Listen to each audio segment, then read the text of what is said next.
नमस्कार, उत्तराखंड का खास बुलेटिन देख रहे हैं आप सब और मैं हूं आपके साथ पल्लवी जम्वाल। तो चलिए शुरुआत करते हैं आज के उत्तराखंड के खास बुलेटिन की। बाबा बोखनाग देवता की डोली टनल के बगल में स्थापित किए गए मंदिर पहुंची। इस दौरान सीएम पुष्कर सिंह धामी ने बाबा बोखनाग की पूजा अर्चना की और टनल में फंसे 41 श्रमिकों की सकुशलता पूर्वक बाहर आने को लेकर प्रार्थना की। बताया जा रहा है कि टनल निर्माण कर रही कंपनी द्वारा विगत दिनों बाबा बोखनाग बाबा का मंदिर हटा दिया था और जिसके बाद 13 दिन पहले 41 श्रमिक टनल में फंस गए, लेकिन उसके बाद स्थानीय लोगों ने बाबा बोखनाग का मंदिर अस्थायी रूप से टनल के बाहर स्थापित कर दिया। बाबा बोखनाग देवता की डोली ने इस मंदिर में आकर सबको माफ कर आशीर्वाद दिया और संकेत दिए कि जल्दी ही सभी श्रमिक सकुशल बाहर आएंगे। वहीं पर बाबा बोखनाग देवता के महिला भक्त ने कहा है कि आश्चर्य की बात यह है कि जहां जहां पर देवी देवताओं के मंदिर है वहीं पर मशीन खराब हो रही है। कहीं ना कहीं देवी देवताओं के द्वारा इनको संकेत दिया गया, लेकिन टनल बनाने वाली कंपनी ने धार्मिक आस्था को ना मानते हुए कार्य करते गए और जिसका परिणाम आज सबके सामने है।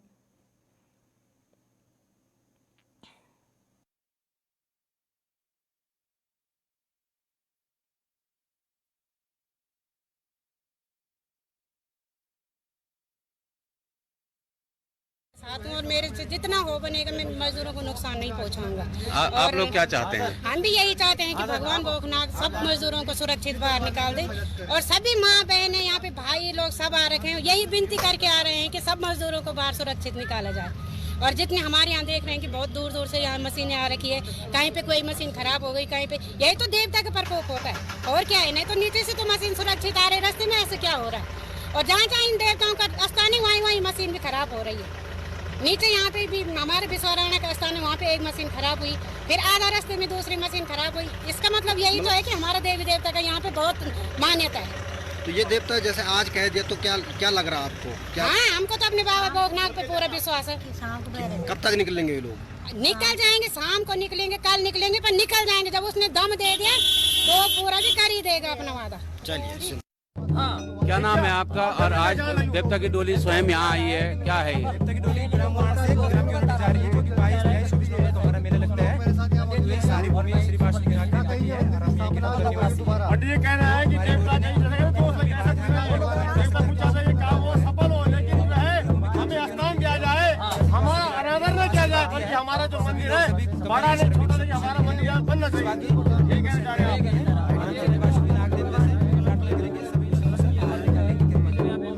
अच्छा, अभी अंदर जो है डोली स्वयं गई है, तो क्या मान रहे हैं? कब तक उम्मीद मान रहे हैं? बिल्कुल आज कल तक वो साफ निकल जाएंगे सभी लोग सकुशल होंगे, अच्छे ताकत के बारे में इस बात की गारंटी है।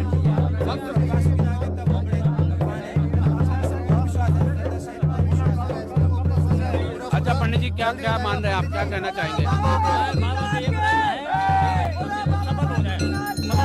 सब कुशल निकलेंगे आप? कंपनी ने मंदिर हटा के गलत किया था। मंदिर के लिए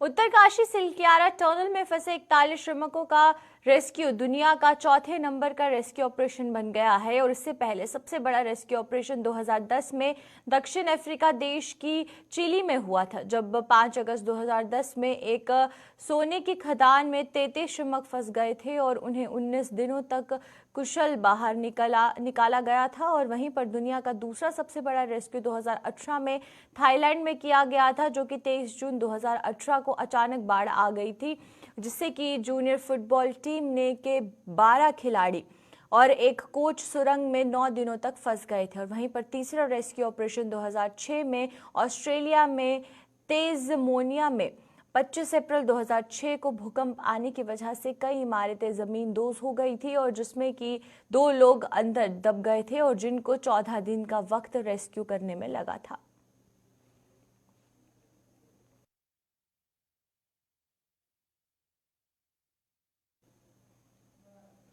कैबिनेट मंत्री रेखा आर्या अल्मोड़ा जनपद पहुंची, जहां पर कैबिनेट मंत्री ने विकसित भारत संकल्प यात्रा के रथ वाहनों को हरी झंडी दिखाकर रवाना किया। उन्होंने कहा कि इस कार्यक्रम के अंतर्गत राज्यों में भारत सरकार की 17 प्रमुख जनकल्याणकारी योजनाओं से लक्षित लाभार्थियों को लाभान्वित किया जाना है और इसके अंतर्गत भारत सरकार द्वारा जनपदों में गाड़ियां उपलब्ध कराई गई हैं। इन गाड़ियों के माध्यम से सभी गांव तक पहुंचकर लोगों को केंद्र सरकार की प्रमुख 17 योजनाओं से संतृप्त किया जाएगा। और वहीं पर उन्होंने ये भी कहा कि इस यात्रा के सफल आयोजन हेतु जिलाधिकारी की अध्यक्षता में बीते दिनों महत्वपूर्ण बैठक की आयोजन की गई थी और कैबिनेट मंत्री ने अधिकारियों को निर्देश दिए हैं कि जिला, ब्लॉक एवं ग्राम स्तर पर समितियों का गठन कर दिया जाएगा और जो विकसित भारत संकल्प यात्रा के आयोजन एवं ग्राम तक पहुंच सुनिश्चित करते हुए लोगों को योजनाओं से लाभान्वित करेंगे और योजनाओं की जानकारियां उपलब्ध करवाएंगे। उन्होंने ये भी कहा कि भारत सरकार से 29 वाहन इस यात्रा हेतु जनपद अल्मोड़ा के लिए मिले हैं और इस सभी वाहनों के लिए रूट चार्ट तैयार किया गया है और ये यात्रा 20 दिनों में जनपद की सभी ग्राम पंचायतों को इस विकसित भारत संकल्प यात्रा से आच्छादित कर लोगों को योजनाओं से लाभान्वित करेंगी।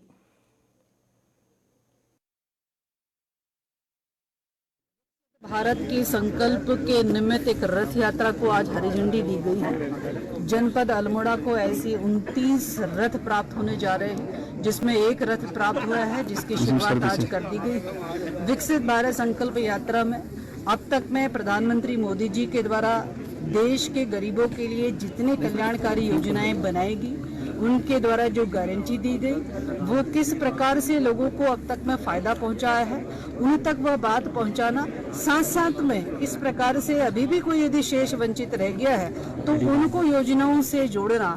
इस निमित्त जो है आज जनपद अल्मोड़ा के अपने इस विकास भवन क्षेत्र से जो है विधानसभा सोमेश्वर के लिए वो रथ यात्रा जो आज निकली है, निश्चित रूप से यह अपने आप में सीधे सीधे जो है केंद्र सरकार और राज्य सरकार का एक जुड़ाव भी है। सीधे सीधे एक आम व्यक्ति से केंद्र सरकार की योजनाओं का जुड़ाव है और निश्चित रूप से विकसित भारत की कल्पना को हम पूर्ण तब कर सकते हैं जब हमारा अंतिम छोर में बैठा हुआ व्यक्ति का विकास होगा। तो इस रथ यात्रा के माध्यम से वह प्रकाश उस तक पहुँचाना जो है वो हमारा हम सब का संकल्प है और मैं मानती हूँ कि जब ये 29 रथ यात्राएं हमारे पूरे जनपद में यात्रा करेंगी तो निश्चित रूप से एक एक व्यक्ति तक में योजना पहुँचना सुनिश्चित होगा। एक एक व्यक्ति तक में केंद्र सरकार की, राज्य सरकार की भावना पहुँचना वह सुनिश्चित होगा।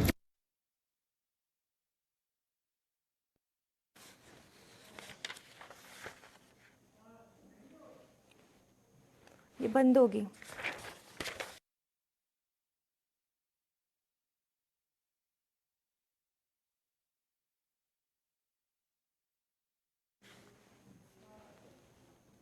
एक गास पूर्व के अवसर पर न्यू टेहरी में एक आयोजन किया गया, जिसमें कि ये बताया जा रहा है कि इसमें प्रेस क्लब और नागरिक मंच के संयुक्त तत्वाधान में कार्यक्रम आयोजित किया गया है और इस मौके पर मुख्य विकास अधिकारी मनीष कुमार सहित प्रेस क्लब के पदाधिकारियों, सदस्यों, नागरिक मंच के सदस्यों और मीडिया कर्मियों एवं सूचना विभाग के अधिकारी, कर्मचारी सहित स्थानीय लोगों द्वारा प्रतिभाग किया गया।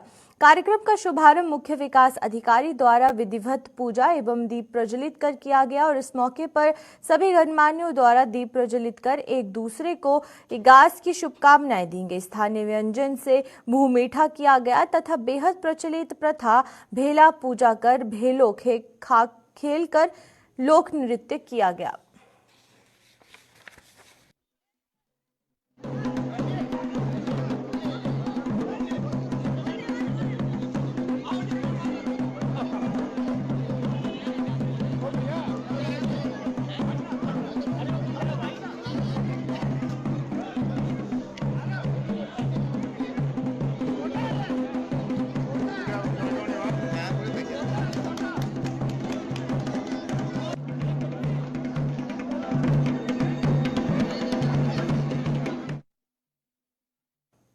सिलक्यारा में अभी भी रेस्क्यू ऑपरेशन जारी है और जिसमें कि ऑगर मशीन से ड्रिलिंग करते हुए कुल 50 मीटर तक ड्रिलिंग पूरी कर ली गई है और 50 मीटर से आगे की ड्रिलिंग के दौरान लोहे का गार्डन और आने से ड्रिलिंग में बाधा सामने आ रही थी और रात भर दिल्ली से आए गैर वेल्डिंग से गार्डर को अंदर रेंग कर काटना कार्य किया गया था और 7 मीटर की ड्रिलिंग के बाद मजदूर सुरक्षित बाहर निकालने की संभावना है। उम्मीद जताई जा रही है कि कोई बाधा नहीं आई तो लोहे का गार्डर हटाते ही 2 से 3 घंटे में एमएस पाइप मजदूरों तक पहुंच जाएगा। और इस खबर पर हमारे साथ अधिक जानकारी के लिए धनराज यहां पर ज्वाइन करेंगे, तो धनराज से जानेंगे कि पूरी जानकारी क्या कुछ आ रही है। हमारे साथ यहाँ पर धनराज ज्वाइन कर चुके हैं। धनराज, आपसे पूरी जानकारी लेना चाहेंगे कि रेस्क्यू ऑपरेशन अभी तक कहाँ पहुंचा है और कितना समय लग सकता है इस रेस्क्यू ऑपरेशन को खत्म करने में। कहीं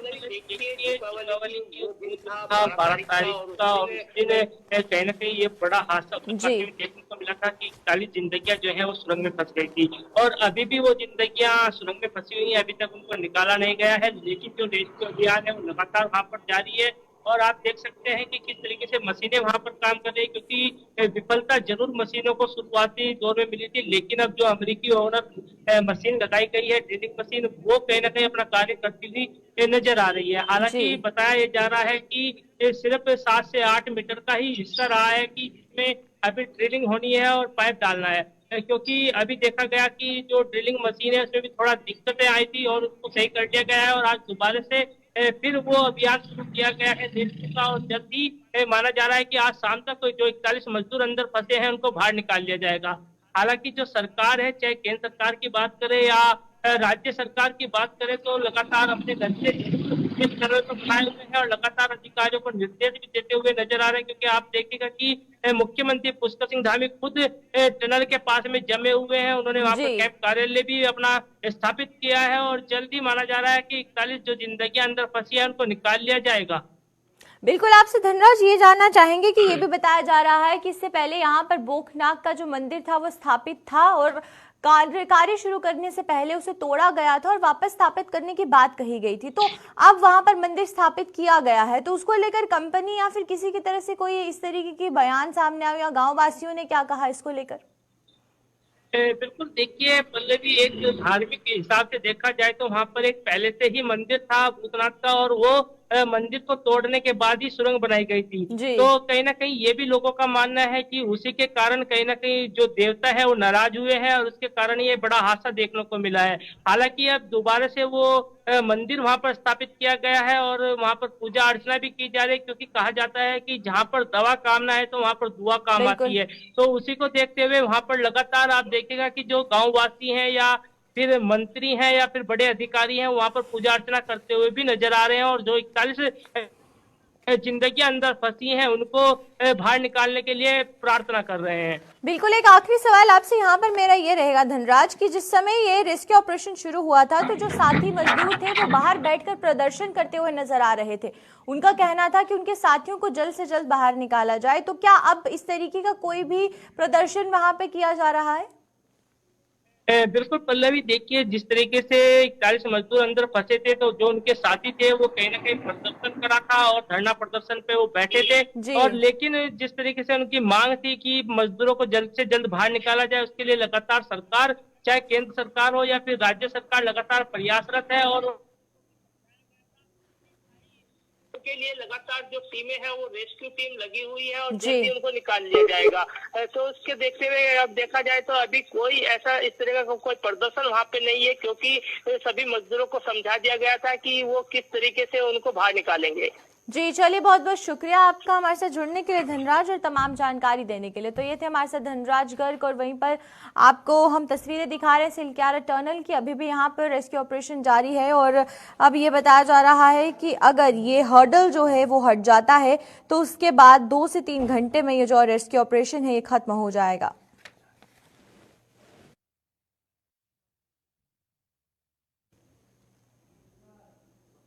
ग्लोबल इन्वेस्टर समिट की तैयारी को लेकर लगातार प्रशासन की ओर से युद्ध स्तर पर कार्य किए जा रहे हैं। इसी पर जानकारी देते हुए सचिव पीडब्ल्यूडी ने बताया है कि इन्वेस्टर समिट को लेकर लगभग 2 महीने पहले ही तैयारियां चल रही हैं और जिसमें कि प्रशासन की ओर से 7 रूट चिन्हित किए गए हैं जो कि इन्वेस्टर समिट के वेन्यू के FRI तक पहुंचने के लिए थे।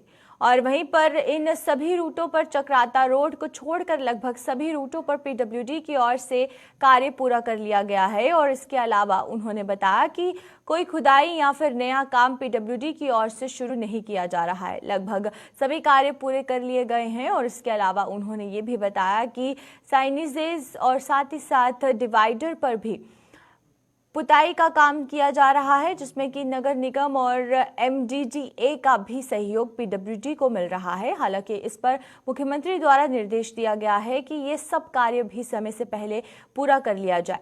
और इसके अलावा एक डिजास्टर को लेकर भी 28 नवंबर सबमिट होने वाली है और इससे पहले सब कार्य पूर्ण कर लिए जाएंगे। इन्वेस्टर समिट के लिए हम लोगों ने पहले से 2 महीने पहले से तैयारी शुरू करी थी। तो एयरपोर्ट से लेके रेलवे स्टेशन से ISBT से जो बाई रोड लोग दिल्ली से आएंगे उससे लेके 7 रूट हम लोगों ने लगभग चिन्हित किए थे जो मेन रोड हैं, जो वेन्यू हमारा है FRI का, वहाँ तक जाने के लिए।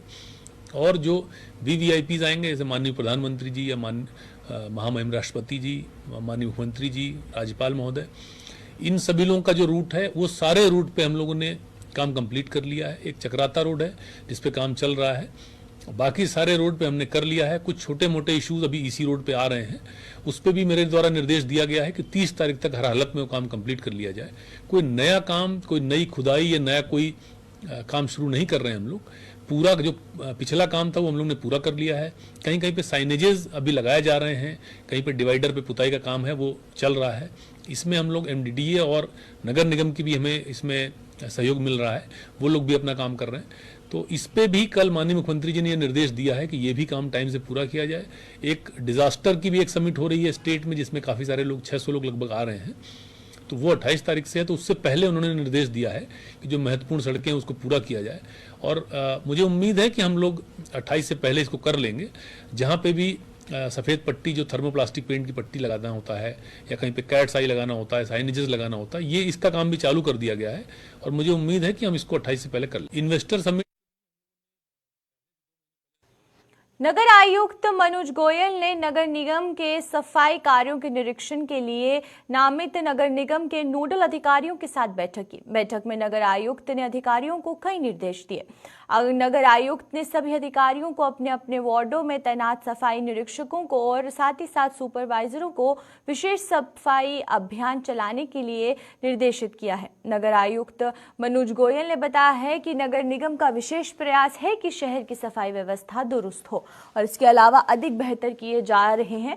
और साथ ही साथ उन्होंने कहा कि शहर में जमा होने वाले कूड़े के ढेरों को कम करने की आवश्यकता के अनुसार शहर में रखे डस्टबिनों को समय समय पर खाली करने के लिए अधिकारियों को निर्देशित किया गया है।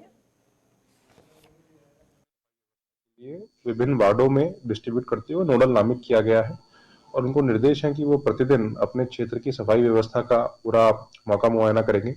और इसमें जो भी इश्यूज हैं सफाई से संबंधित, चाहे वो डस्टबिन्स के पास क्लियरेंस वेस्ट का ना होने के, या कहीं पे GVP पॉइंट्स बन रहे हैं उनके संदर्भ में, या कहीं पे ड्रेन्स वगैरह के सिविल वर्क्स का इशू है, तो इन सभी इश्यूज को अपने स्तर से रेक्टिफाई करवाएंगे। जहाँ पे हायर इंटरवेंशन की जरूरत है या कुछ बड़े कार्य की जरूरत है, उसको जो हम लोग उसकी रिव्यू मीटिंग्स लेते हैं उसमें संज्ञान में लेके आएंगे ताकि सफाई व्यवस्था को इम्प्रूव किया जा सके। और यदि कहीं पे कोई लैकुनास है किसी के भी स्तर से तो उसको भी रेक्टिफाई करवाएंगे और अगर कोई कार्रवाई की आवश्यकता है तो उसको भी उच्च अधिकारियों को संज्ञान में लेके आएंगे। सफाई व्यवस्था के लिए उत्तराखंड बेरोजगार संघ का एक वोट एक रोजगार आंदोलन जारी है। उत्तराखंड बेरोजगार संघ के अध्यक्ष बॉबी पवार और साथ ही साथ एक वोट एक रोजगार आंदोलन के संयोजक प्रवीण काशी द्वारा संयुक्त प्रेस वार्ता की गई और अपनी 7 सूत्रीय मांगों को सरकार के समक्ष रखा गया। मीडिया से मुखातिब होते हुए बॉबी पवार और एक वोट एक रोजगार के संयोजक प्रवीण काशी ने कहा है कि प्रदेश में भर्ती घोटाले हेतु उसको लेकर अभी तक सरकार ने कोई भी कड़ा कदम नहीं उठाया है। उन्होंने सरकार से रोजगार को मौलिक अधिकार बनाने की मांग की। सरकार से हमारा आंदोलन चल रहा है। भर्ती घोटालों को लेकर जो चीज़ें शुरू हुई थी, आज तक उत्तराखंड सरकार उस पर कोई बड़ी कार्रवाई नहीं करवा पाई। कहने का मतलब है कि हम अगर सीबीआई जांच की मांग कर रहे हैं तो उत्तराखंड सरकार सीबीआई नहीं ला रही।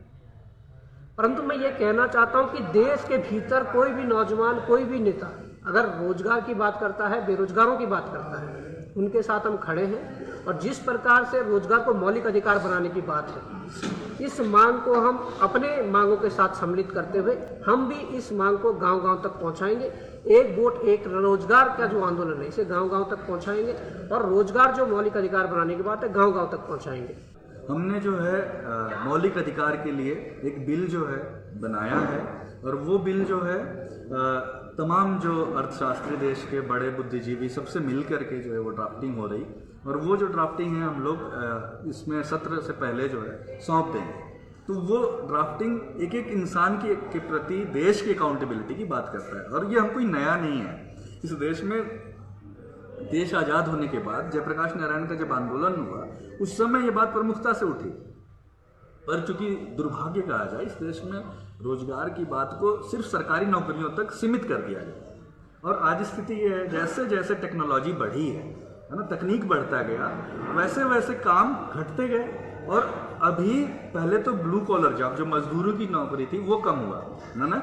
और मैं एक मिनट के लिए उन मजदूरों को जो यहाँ पे काम कर रहे हैं उनको याद करते हुए मैं कह रहा हूँ, जो टनल में फंसे हुए आज 41 मजदूरों को याद करते हुए कि उन मजदूरों को है ना, जो देश को बनाते हैं, सैनिक देश की सुरक्षा करते हैं और देश को बनाने वाला मजदूर है, तो उन मजदूरों की जो जरूरी जो बात है ये रोजगार है ना, जिसको कि इंश्योरेंस दिया जाए, जिनको कि जो तमाम तरह की सुविधाएं सामाजिक जो है सोशल सिक्योरिटी वो दी जाए, उस पर जो है प्रधानमंत्री मोदी का ध्यान आकर्षण जो हो और तमाम सांसदों का हो, और वो उस बिल को इसी में जो है इस आगामी सत्र में से पेश करे। क्योंकि सरकार जो है किसानों के ऊपर अध्यादेश लेके आई थी, तो ये अध्यादेश भी ला सकते हैं। अगर आप संवेदनशील हैं, आप अगर सोचते हैं तो आप ये लक्सर के पथरी थाना क्षेत्र के एथल बुजुर्ग तिराहे के पास आमने सामने से आ रही दो मोटरसाइकिल टकरा गई, जिससे कि एक मोटरसाइकिल सवार की मौके पर ही दर्दनाक मौत हो गई। बताया जा रहा है कि नशे में धुत एक पुलिसकर्मी ने सामने से आ रहे एक बाइक सवार को अपनी बुलेट मोटरसाइकिल से जोरदार टक्कर मार दी, और जिससे कि बाइक सवार सड़क पर जा गिरा और गंभीर चोट लगने के कारण मौके पर ही उसकी मौत हो गई। आसपास से गुजर रहे लोगों ने घटना की जानकारी पथरी पुलिस को दी और पथरी पुलिस मौके पर पहुंच गई और शव का पंचनामा कर हादसे की जांच को शुरू कर दिया है।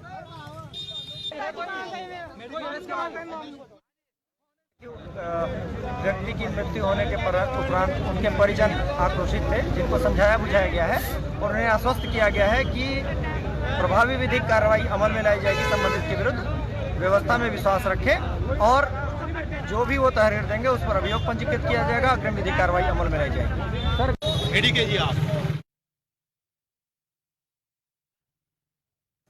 राजधानी देहरादून के प्रेम नगर स्थित निजी संस्थान में पढ़ रहे एक छात्र का शव उसके कमरे से संदिग्ध हालत में गत मंगलवार को बरामद हुआ और छात्र की पहचान अक्षत शुक्ला निवासी लखनऊ के रूप में की गई थी। मृतक छात्र के अभिभावकों ने देहरादून पहुंचकर पुलिस स्टेशन का घेराव किया और पुलिस पर उचित कार्यवाही न करने का आरोप लगाया। परिजनों का कहना है कि अक्षत काफी सुलझा हुआ और सीधा लड़का था, वह आत्महत्या करने जैसा कदम नहीं उठा सकता था। उन्होंने कहा कि कुछ समय से अक्षत को कॉलेज में पढ़ रहे कुछ अन्य छात्रों द्वारा उसे मानसिक तौर पर प्रताड़ित किया जा रहा था। कुछ समय पूर्व ही उन छात्रों के साथ अक्षत की लड़ाई भी हुई थी और अक्षत के परिजन इसे हत्या का मामला बता रहे हैं। और अक्षत के परिजनों ने पुलिस को एक तहरीर भी दी है जिसमें कि 3 लड़कों को अक्षत पर आत्महत्या करने का दबाव बनाने का आरोप लगाया है। 3 लड़कों में मुख्य आरोपी शामली के विधायक का पुत्र बताया जा रहा है और वहीं एसपी सिटी सरिता ढोबियाल ने बताया है कि प्राप्त जानकारी के अनुसार मामले की जांच की जा रही है। परिजनों द्वारा दी गई तहरीर के आधार पर वैधानिक कार्यवाही की जाएगी। अक्षत शुक्ला, मेरा नाम कमल कृष्ण शुक्ला। क्या हुआ आपके साथ, आपके बेटे के साथ जो आप यहाँ तक आए हैं? मेरे बेटे को मतलब कि लटका हुआ पाया गया कमरे के अंदर। अब उसका कुछ दिन पहले झगड़ा किसी से यहाँ कॉलेज में हुआ होगा, कुछ लड़कों से, 2-3 लड़के हैं। अब उसके बाद अब हम FIR लिखाना चाहते हैं कि उसको मानसिक प्रताड़ना के कारण उसने ऐसा काम किया है। अब हम चाहते हैं कि हमको पूरा इंसाफ मिले। मैंने गंभीर आरोप इस बेस पे लगाए हैं कि मेरा बच्चा सुबह 8 बजे रूम में जाता है और रात में मैं जो रिकॉर्डिंग देख रहा हूँ, जब तक पुलिस नहीं जाती है उसके बाद तक वो कमरे से बाहर नहीं निकलता है। मैंने उसके घर रूम के अंदर एक पानी की बोतल तक नहीं है, तो क्या बच्चा कमरे में जाएगा, पानी तक नहीं पिएगा? या बच्चा है 10 मिनट के लिए तो निकलेगा ही, बाहर निकलेगा ही रूम से, एकदम तो नहीं। इसका मतलब उसको कहीं ना कहीं माइंडल टॉर्चर किया गया है। देखिए, कल एक सूचना प्राप्त हुई थी 112 के माध्यम से कि प्रेम नगर क्षेत्र में एक लड़के द्वारा जो है सुसाइड कर लिया गया है। इस संबंध में मौके पर जब गए थे तो वहाँ पर जो मकान मालिक है और उनकी उपस्थिति में शव को उतारा गया और उसका पंचायतनामा किया गया। आज जो है उसका जो है पोस्टमार्टम कराया गया है। मैडम, उन्होंने क्या कुछ कहा? देखिए, उनके परिवार वालों द्वारा कुछ लड़कों पर आरोप लगाए जा रहे हैं। इस संबंध में उनके द्वारा जो तहरीर दी जाएगी उस पर वैधानिक कार्रवाई की। तो चलिए, अब तक के उत्तराखंड के खास बुलेटिन में फिलहाल इतना ही। आप मुझे दीजिए इजाजत। नमस्कार।